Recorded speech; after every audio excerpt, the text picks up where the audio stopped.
శ్రీకృష్ణ పరబ్రహ్మణే నమః. శ్రీమద్భగవద్గీత అథ చతుర్థోధ్యాయః జ్ఞానయోగః.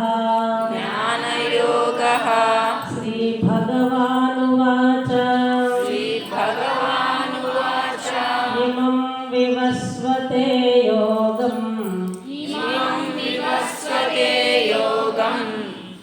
ఇమం వివస్వతే యోగం ప్రోక్తవాననమవ్యయం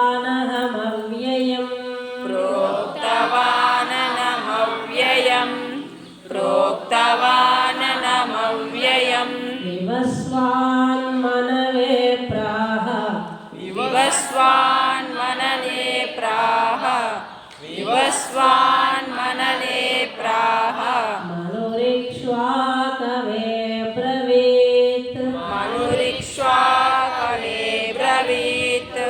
మనురిక్ష్వాకవే బ్రవీత్.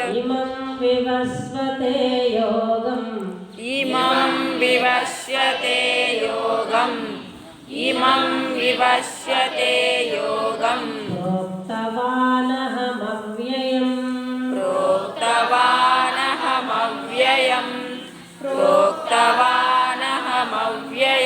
వివస్వాన్మనవే ప్రాహ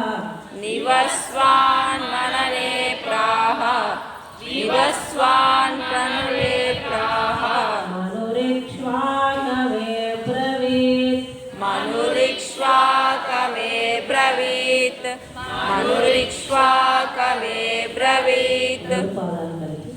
ఇమం వివస్వతే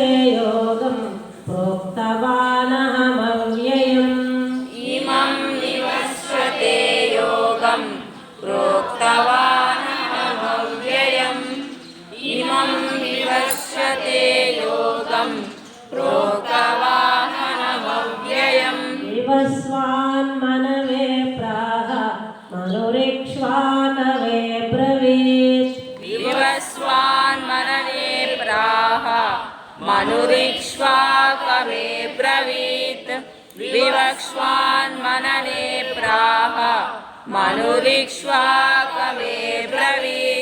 ఏవం పరంపరా ప్రాప్తం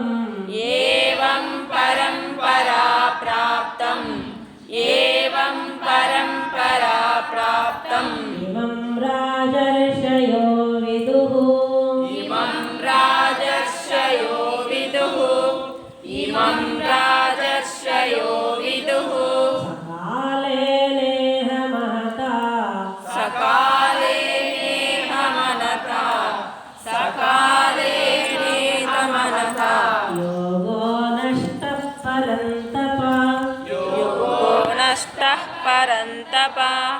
యోగో నష్టః పరంతప.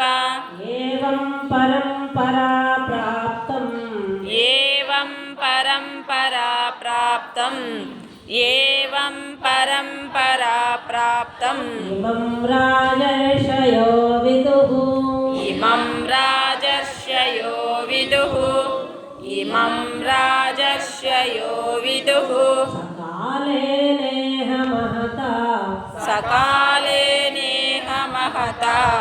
సకాలే నేహ మహతా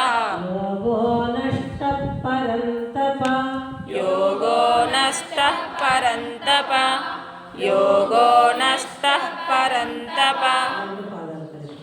ఏవం పరంపరా ప్రాప్తం ఇమం రాజర్షయో విదుః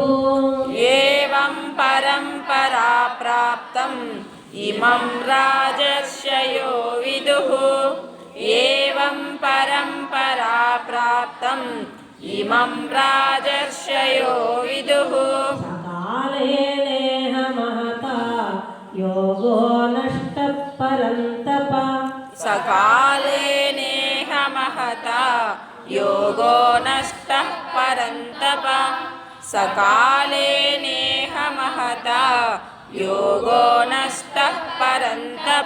సయేవాయం మయా తేద్య సయేవాయం మయా తేద్య సయేవాయం वायं मया तेद्य योगप्रोक्तः सनातनः योगः प्रोक्तः పురాతనః ఉంది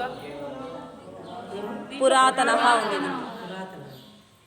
రెండు రకాల పాఠాంతరాలు ఉన్నాయి పురాతన योगः ప్రోక్తః పురాతనః योगः प्रोक्तः पुरातनः योगः प्रोक्तः पुरातनः भक्तोऽसि मे सखा चेति भक्तोऽसि मे सखा चेति भक्तोऽसि मे सखा चेति रहस्यं ह्येतदुत्तमम् रहस्यं ह्येतदुत्तमम् रहस्यं ह्येतदुत्तमम् स एवायं मया तेद्य स एवायं मया तेद्य स एवायं मया तेद्य योगप्रोक्तः पुरातनः योगः प्रोक्तः पुरातनः योगः प्रोक्तः पुरातनः भक्तोऽसि मे सखा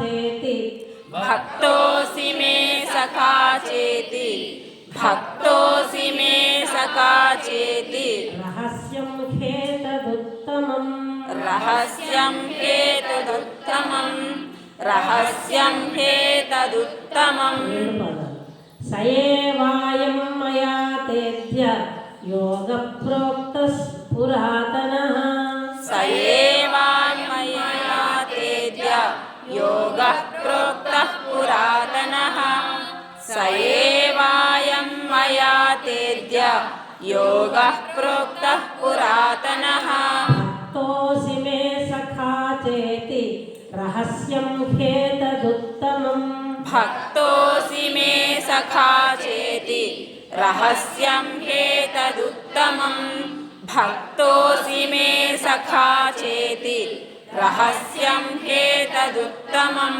నాతో పాటు మూడు శ్లోకాలు అందరూ కలిపి మొదటి నుంచి చదువు. ఓం శ్రీకృష్ణ परब्रह्मणे नमः भगवद्गीता अथ चतुर्थोऽध्यायः ज्ञानयोगः श्रीभगवानुवाच इमं विवस्वते योगं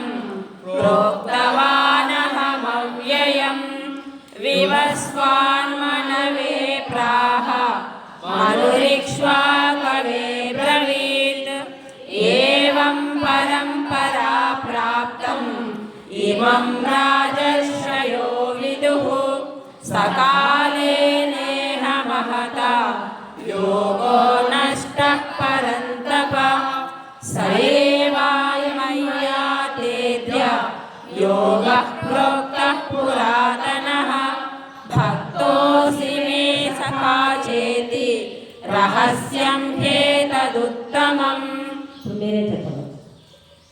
ॐ श्रीकृष्ण परब्रह्मणे नमः श्रीमद्भगवद्गीता अध्यायः ज्ञानयोगः श्रीभगवानुवाच इमं विश्वस्य योगं प्रोक्तवानहमव्ययम् विवस्वान्मनवे प्राह मनुरिक्ष्वाकवे ब्रवीत् एवं परम्परा प्राप्तम् इमं राजर्षयो विदुः सकाले नेह महता योगो नष्टः परन्तप स एवां मया तेद्य योगः प्रोक्तः पुरातनः भक्तोऽसि मे सखा चेति रहस्यं ह्येतदुत्तमम् భగవద్గీతలో కలిపారు. మామూలు ఏడుపు కాదు అది. ఇక్కడ జ్ఞానయోగం చెప్తున్నారు స్వామి. ఇప్పుడు ఇమం యోగం అంటే ఈ యోగాన్ని, యోగం అంటే ఇక్కడ జ్ఞానయోగం. యోగం అంటే కలయిక అని అర్థం. రకరకాల అర్థాలు ఉన్నప్పటికీ కూడా మనం భగవతత్వాన్ని, భగవంతుడు నేను ఒకటే అనేటువంటి విషయాన్ని తెలుసుకోవడం జ్ఞానం అంటే. జ్ఞానం అంటే ఏంటంటే అజ్ఞానం అనేటువంటి గ్రంథిని ఛేదించడం, దానినే యోగము జ్ఞానము అంటాం. కాబట్టి ఇక్కడ యోగము అంటాం. ఈ యోగాన్ని అంటే ఈ యోగం అంటే ఏంటి, ముందుకు వెళ్ళిపోవాలి మనం. ఇక్కడ 2 అధ్యాయాల్లో సాంఖ్యయోగంలో కర్మయోగంలో చెప్పినటువంటిది అని అర్థం. కాబట్టి అక్కడ చెప్పినటువంటి యోగం ఏదైతే ఉందో, ఆ జ్ఞానం ఏదైతే ఉందో, ఆ జ్ఞాన యోగాన్ని మొదట నేను ముందే చెప్పాను, ఇప్పుడు కాదు చెప్పడము, ముందే చెప్పాను, సృష్టి ఆది అందే చెప్పాను అని చెప్తున్నాను స్వామి ఇక్కడ. ఎవరికి చెప్పావు అంటే వివస్వతే. వివస్వాన్ అంటే సూర్యుడు, సూర్యవంశ రాజులు అని మనందరికీ తెలుసు, ఇక్ష్వాకు వంశం. కాబట్టి మొట్టమొదట నేను సూర్యుడికి చెప్పాను. ప్రోక్తవాన్ అహం నేను ఇమం యోగం వివస్వతే ప్రోక్తవాన్.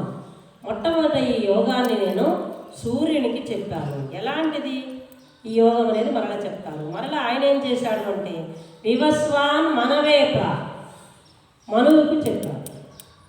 మను వంశంలో మొట్టమొదటి వాడు ప్రాహ. మనువు ఇక్ష్వాకవే అప్రదే. ఇక్ష్వాకు వారి కొడుకు కొంత సంతానానికి చెప్తూ ఉన్నాను. వివస్వతే ప్రాహ పునః వివస్వాన్ మనవేప్ర, మనువుకు చెప్పాడు, వైవస్వత మనువుకు. ఆ వైవస్వత మనువు వాళ్ళ కొడుకైన వైవస్వత మనువుకు చెప్పాడు. వైవస్వత మనువు ఇక్ష్వాకు తన కుమారుడైన ఇక్ష్వాకు చెప్పాడు అని చెప్పాడు. మరి ఇది ఎలాంటిదయ్యా అంటే అవ్యయం అన్నాడు. అవ్యయం అంటే ఏంటి, నాశరహితమైనటువంటిది, శాశ్వతమైనటువంటిది అని అర్థం. శాశ్వతం అంటే దానికి ఇంకా ముందు ఎలా ఉందో ఇప్పుడు కూడా అలాగే ఉంటుంది, దానికి తరుగుదల అనేది ఉండదు, నశించనిది అనేటువంటి అర్థం. కాబట్టి ఇలాంటి అవ్యయమైనటువంటి నవ్యేతి ఇది అవ్యయం, నశించనిది, తరుగుదల లేనటువంటిది, ముందు ఎలా ఉందో ఇప్పుడు అలాగే ఉంటుంది అనేటువంటి అర్థంలో నాశరహితమైనటువంటి ఈ అవ్యయమైనటువంటి ఈ యోగాన్ని నేను ముందు చెప్పాను అంటున్నాను. కానీ ఇప్పటిప్పుడు అర్జునుడితో సమానంగా ఉన్నటువంటి వాడు కృష్ణ పరమాత్మ. ఆయన ఏం చెప్పాడు, సృష్టి ఆది యందు మొట్టమొదట సూర్య భగవానుడికి చెప్పాను అని అంటున్నాడు. అంటే ఇతనికి ఇంకా తర్వాత సందేహం వస్తుంది 2 శ్లోకాలు చెప్పిన తర్వాత. ఏవం ఈ విధంగా పరంపరా ప్రాప్తం. సూర్యునకిదినే మొదట తెలిపి తినే సూర్యుడు మనుగునకు తెలిపినడతడు ఇక్ష్వాకునకు తేట తెల్లముగను. ఈ విధాన రాజర్షులు సగ ఎరిగినారు పార్థ. భక్తుడవు నా సకుడవౌటచే పదిలముగా దాచి ఆ రహస్యపు యోగ విద్యను అందించితి నీకు. ఇప్పుడు ఏవం ఈ విధంగా పరంపరా ప్రాప్తం ఇమం, పరంపరా ప్రాప్తమైనటువంటి ఏదైనా యోగం అంటే దానికి గురు పరంపర ఉంటుంది. ఇప్పుడు మనకి ఎలాగైతే ఈ రక్తంలో ముందు తరాల వాళ్ళ రక్తం ఎలా అయితే మన రక్తంలో కలిసి వస్తూ ఉందో క్రమంగా, అలాగ విద్యకు కూడా గురు పరంపర అనేది ఉంటుంది. వాళ్ళ గురువులు మా గురువు, మా గురువుకు గురువు అలా గురువులు అనేది గురు పరంపర ఉంటుంది. నారాయణ సమారంభం, సదాశివ సమారంభం ఏదైనా అనవచ్చు. భగవంతుడు ఒక్కటే, సమమైన దృష్టితో మనం చూస్తూ ఉండాలి. కాబట్టి గురు పరంపర అనేది విద్యకు అవసరం. ఒకరి తర్వాత ఒకరికి అనుసరించి ఆ విద్య అలాగే వస్తూ ఉంటుందయ్యా. కాబట్టి ఈ విధంగా పరంపరా ప్రాప్తమైనటువంటి ఈ విద్యను రాజర్షయ విదుః, రాజర్షులు తెలుసుకున్నారు అంటున్నారు. ఇక్కడ రాజర్షి అంటే రామచంద్ర పరమాత్మ, శ్రీరాముడు చెప్తాడు. రాజు అక్కడ మేము మాం విద్ధి ఋషిభి తుల్యం కేవలం ధర్మమాశ్రితం అంటే. కాబట్టి ఋషులతో సమానమైనటువంటి వాళ్ళు రాజులుగా ఉంటే పరిపాలన ఎంత గొప్పగా ఉంటుందో. వీళ్ళంతా కూడా ఈ ధర్మాలు ఇవన్నీ కూడా జ్ఞానం అంటే భక్తి కర్మ జ్ఞానం ఏంటో ఇది అయోమయంగా ఉందనుకుంటారు. ఒకటే ఇప్పుడు చూడండి మీరు, ఒకటి ఉదాహరణకు పువ్వు ఉంది, పువ్వు తర్వాత పువ్వే పండు అవుతుందా లేదా, కనెక్షన్ ఎలా ఉందో చూడండి. అలాగా ధర్మము, నిష్కామ కర్మ, జ్ఞానం అలాగా తెలుసుకోవాలి. మొట్టమొదట పువ్వు తర్వాత పిండి అవుతుంది, అదే పండు అవుతుంది. అలాగా మొట్టమొదట ధర్మాన్ని ఆచరిస్తూ ఉంటే అధర్మాలన్నీ పక్కన పెడుతూ ఉంటాడు. తర్వాత తన కోసం చేసేది మానేసి నిష్కామ కర్మ చేస్తాడు. తద్వారా జ్ఞానాన్ని పొందుతాడు, మోక్ష సామ్రాజ్యానికి చేరుకుంటాడు అనేది మనం కనెక్షన్ అన్నమాట, కన్ఫ్యూజ్ అవుతాడు. కాబట్టి రాజర్షులు అంటే ఇది, ఋషుల లాంటి రాజులు అంటే వాళ్ళు ధర్మాన్ని నిలబెట్టాలి, ఆచరించి చూపించాలి. ఎవరైనా అధర్మంగా ఉంటే అక్కడ శిక్షణ అనేది ఉండాలి, అప్పుడు పరిపాలన అనేది చాలా గొప్పగా ఉంటుంది. కాబట్టి మొట్టమొదట ఈ విద్య ఎవరికో అటెండర్ నుంచి స్టార్ట్ చేయడం కాకుండా అవినీతి కానీ అధర్మం కానీ ఎక్కడి నుంచి స్టార్ట్ అవ్వాలంటే మినిస్టర్ దగ్గర నుంచి స్టార్ట్ అవ్వాలి. మినిస్టర్ మొట్టమొదట ధర్మంగా నీతిగా ఉంటే నిదానంగా అటెండర్ దగ్గరికి వెళ్ళిపోతే వాడు కూడా అక్కడి నుంచి గమనించి అతడు కూడా ఆ రకంగా ఉంటాడు. కానీ మొట్టమొదట నువ్వు పాటించురా అని చెప్పకూడదు. కాబట్టి అక్కడి నుంచి ఉండాలి. రాజు పరిపాలన సుపరిపాలన ఉంటే యజ్ఞదాచరతి శ్రేష్ఠ అన్నట్లుగా ఎప్పుడైతే పెద్దవాడు ఏ విధంగా ఆచరిస్తాడో పిల్లలు కూడా అలా ఆచరిస్తారు. రాజు బాగుంటే ప్రజలు కూడా భయపడి వాళ్ళు కూడా ధర్మంగా ఉంటారు. కాబట్టి ధర్మం అనేది రాజు మొట్టమొదట ఆచరించాలి. పరిపాలన ధర్మబద్ధంగా ఉండాలి. అధర్మపరంగా ఎవరైనా ఉన్నప్పుడు వాళ్ళకు శిక్షణ అనేది కూడా ఉండాలి. వాళ్ళ మార్పు తేవడానికి ప్రయత్నించాలి. కాబట్టి రాజర్షులందరూ కూడా మొట్టమొదటి తెలుసుకున్నారు. ఇక్కడ చెప్పడంలో ఉద్దేశం ఏమంటే ఒక సభలో ఒక పెద్ద స్వామి, పేరేమో గుర్తు రావట్లేదు, స్వాములు కూడా కూర్చొని ఉన్నారు. అందరూ కూడా వాళ్ళ దగ్గర అంటున్నారు, స్వామి మామూలుగా వర్ణ ఆశ్రమాలను బట్టి జ్ఞానం కలుగుతుందనేది పూర్తి నేను తోసిపుచ్చను, కానీ పూర్తి అదే కాదు, అల్టిమేట్ వాక్యం అనేది కాదు. అదే అంటే అదే ప్రమాణంగా మనం తీసుకున్నాం, కరెక్ట్ అవ్వవచ్చు. వర్ణాశ్రమాలను బట్టి జ్ఞానం అనేది కొంత ఉండవచ్చు కాక జన్మత, అయినప్పటికీ అదే పూర్తిగా ప్రమాణం కాదు అని చెప్పి ఇది ఉదాహరణ చెప్పారు. వర్ణాలు అంటే ఏంటి? బ్రాహ్మణ, క్షత్రియ, వైశ్య, శూద్ర. వర్ణాలలో అగ్రవర్ణం బ్రాహ్మణులు, ఆశ్రమాలలో సన్యాసం గొప్పవాళ్ళు కదా, వాళ్ళని బట్టి జ్ఞానం ఉంటుంది అనేది మంచిదే, కానీ అదే పూర్తిగా నమ్మడానికి వీలు లేదు అని చెప్తూ ఇది చెప్పాడు. అంటే సూర్యుడు ఎలాంటి వాడు? ఆయన క్షత్రియుడు, క్షత్రియ వంశమేమో క్షత్రియుడు, ఆశ్రమమేమో గృహస్థము. కాబట్టి జ్ఞానం అనేది అది ఒక్కటే కాదు, అది తీసిపుచ్చలేము, తోసిపుచ్చలేము, అది ఉండవచ్చు, కానీ అదే పూర్తిగా నమ్మేదానికి లేదు. జ్ఞానం ఎవరికైనా కలగవచ్చు, ఏ ఆశ్రమంలో అయినా కలగవచ్చు, ఏ వర్ణంలో అయినా కలగవచ్చు అని చెప్పి మనకు చరిత్రలో కూడా ఉంది. ఎంతోమంది నిమ్న వర్ణాల్లో పుట్టినటువంటి వాళ్ళు కూడా భగవద్భక్తులే తరించిన వాళ్ళు ఉన్నారు. కాబట్టి మన శ్రద్ధ అనేది ముఖ్యం.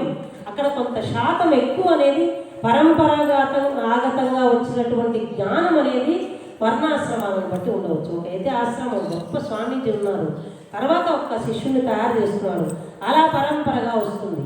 బ్రాహ్మణులు కూడా వాళ్ళ వేద విద్య వాళ్ళ తల్లిదండ్రులు చెప్తారు, వాళ్ళకు మరలా పిల్లలు, ఆ పిల్లలు మళ్ళీ వాళ్ళ పిల్లలకు, అలా జ్ఞానం అనేది చాలా గొప్ప స్థాయిలో ఉండవచ్చు ఎక్కువ శాతం, కానీ అదే అల్టిమేట్గా చెప్పడానికి లేదు అని చెప్పి ఇది ఉదాహరణగా చెప్పారు స్వామి. కాబట్టి ఈ రకంగా యోగ విద్యని పరంపరాగతంగా వచ్చినటువంటి యోగ విద్యని రాజర్షులందరూ కూడా తెలుసుకున్నారు. మొట్టమొదట వాళ్ళు తెలుసుకుంటే మంచిది. పరిపాలకులు బాగుంటే రాజ్యం బాగుంటుంది, పీడింపు అనేది ఉండదు. కాబట్టి ఒకసారి ఆ స్వామీజీనే ఒక సందర్భంలో ఆయన చెప్తూ ఉన్నారు, కొంతమందిని తీసుకుంటే ఒక పరిపాలకులు, ఒక మినిస్టర్స్ని కొంతమందిని తీసుకుంటే వాళ్ళలో 25% 20 పైన కేసులు ఉండే వాళ్ళు ఉన్నారండి. 20 పైన కేసులు అనేవి ఎలాంటివంటే హత్యలు, అత్యాచారాలు, దోపిడీలు, దొంగతనాలు, రకరకాలు. మరి అలాంటి పరిపాలకుల కింద ఉండేటువంటి ప్రజలు ఏ విధంగా ఉంటారనేది మనం ఆలోచన చేయాలి. కాబట్టి అధ్యాత్మ విద్య అనేది మొట్టమొదట రాజులకు అవసరం, ఎందుకంటే పరిపాలకులు కాబట్టి వాళ్ళు అని చెప్పి చెప్పారు. అక్కడ సకాలే నేహ మహతాకాలేన, ఇక్కడ అన్వయము మహతాకాలేన, చాలా కాలం గడిచింది కాబట్టి రాజులు పరంపరగా వస్తూ ఉంటుంది. కానీ కాలానుగుణంగా ఏమవుతుందంటే శ్రద్ధ తగ్గిపోయి స్వార్థం పెరిగిపోయి కొంత కనుమరుగయ్యే అవకాశం.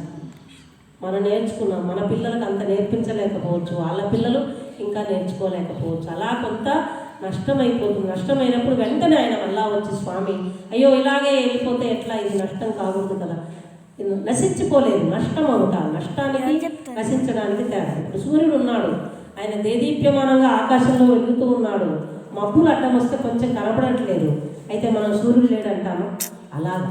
కాబట్టి ఇక్కడ నష్టమైంది, మహతాకాలైన, చాలా కాలం అయింది కాబట్టి ఇది నష్టమైంది, కానీ యోగ నష్ట పరంతప. ఓ పరంతప అంటే పరంతపరాన్ అంటే శత్రువుల్ని సంహరించేటువంటి శక్తి కలిగిన ఓ పరాక్రమవంతుడైన అర్జున, ఇది మహతాకాలైన యోగ నష్ట, కొంత నష్టమైంది. ఇదేమి నశించలేదు కానీ నష్టమైంది. స్వార్థపూరితమైనటువంటి ఆ రాజుల వల్ల రకరకాలుగా శ్రద్ధ లేకపోవడం వల్ల నష్టమైంది. దానిని మరలా నేను సయేవ అయం మయా తే అద్య, ఇట్టి దానినే నేను అదే యోగాన్ని నేనిప్పుడు నీకు చెప్తూ ఉన్నాను అంటున్నాను. ఇది ఎలాంటిది అంటే సనాతనమైనటువంటిది, పురాతనమైనటువంటిది. అంటే ఏంటి?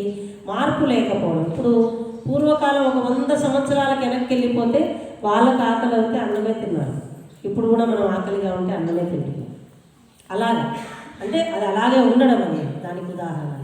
కాబట్టి ఇక్కడ పురాతనమైనటువంటి సనాతనమైనటువంటి ఆ యోగాన్ని నీకు చెప్తున్నాను. ఎందుకని? నువ్వు అర్హుడవయ్యా. నేను శివభక్తుడిని, విష్ణు భక్తుడిని, కృష్ణ భక్తుడిని అని మనం అనుకుంటాం. కానీ స్వామి మనల్ని వీడు నా భక్తుడు అనుకోవాలి. అలాగా ఉండాలి. కాబట్టి స్వామి ఇప్పుడు ఏమంటున్నాడు అర్జున్ని?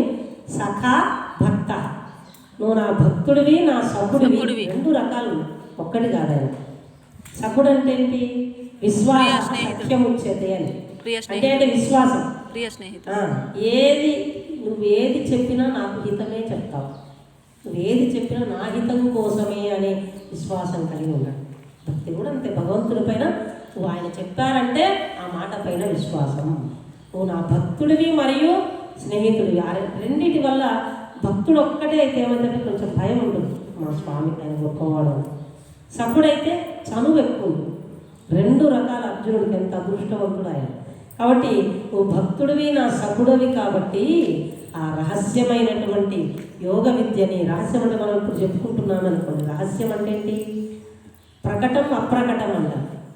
ప్రకటం అంటే మెటీరియల్ సైన్స్, అది మనకు కనపడుతుంది. ఇక్కడ ఏమన్నా చేస్తూ ఉంటాం, వస్తువులు ఉంటాయి, కూరగాయలు తరుగుతుంటాం, తరిగి కూర చేస్తూ ఉంటాం, అది మెటీరియల్ కళ్ళకు కనపడుతుంది. కనపడినది మరి లేదని చెప్పలేము. మనం నిరూపించి ఇప్పుడు చూపించలేము, లేదని చెప్పలేము. ఇప్పుడు ఉదాహరణకు మీకు తెలియాలంటే పాలు తీసుకొని వచ్చి దీంట్లో నెయ్యి ఉందా అంటే ఏమంటుంది అమ్మాయి? లేదనడానికి లేదు. ఎందుకని?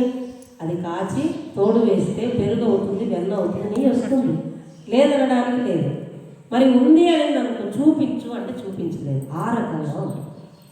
కాబట్టి ఇక్కడ రహస్యం అంటే, రహస్యం అంటే దాచిపెట్టుకోవడం, పలకూడదు అని కాదు. లలిత శాస్త్రం రకరకాల చోట్ల మీకు రహస్యం అనేది వస్తుంది. మనము నిరూపించి చూపించలేనిది, అలాగని లేదని చెప్పలేనిది అనుభవైక విద్యమైనటువంటి దానిని, ఆ విద్యని, అధ్యాత్మ విద్యని మనం రహస్యమైనటువంటిది అని చెప్తాము.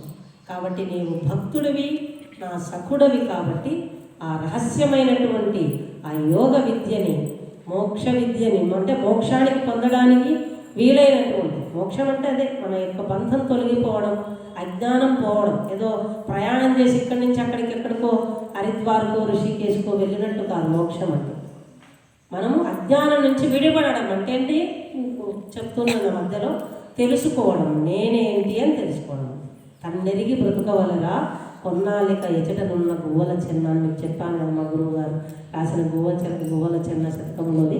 కాబట్టి మనల్ని మనం తెలుసుకోవడం టైం పట్టొచ్చు, మనం జన్మలు పట్టొచ్చు. ఒకవేళ ఈ జన్మలోనే తెలుసుకోవచ్చు, లేదా కొన్ని జన్మలు పట్టవచ్చు కాక. కానీ అది తెలుసుకునేంత వరకు మనం జన్మలు ఎత్తుతూనే ఉంటాం. తెలుసుకోవడానికి ప్రయత్నం చేయలేదంటే మరి అలా కింది జన్మలకు కూడా వెళ్ళేదానికి అవకాశం ఉంటుంది. ఇలాంటి అర్హత కలిగిన జన్మ కూడా రాకుండా పోవచ్చు. కాబట్టి ఉన్నప్పుడు మనం బాగా సద్వినియోగం చేసుకుంటాం. టైం ఎంత? 11 ఖచ్చితంగా. కాబట్టి ఈ రకంగా శ్రీకృష్ణ పరమాత్మ అర్జునుడికి బోధిస్తూ ఉన్నాడు. ఏదైనా కూడా నిష్కామ కర్మ అయినా, నువ్వు ఏదైనా సరే కర్మ చేయకుండా ఉండలేము. ఆ కర్మ చెయ్యాలి. మొట్టమొదట కామ్య కర్మలు చేస్తుంటారు. ఇది నాకు కావాలి స్వామి అని చెప్పి చేస్తూ ఉంటారు.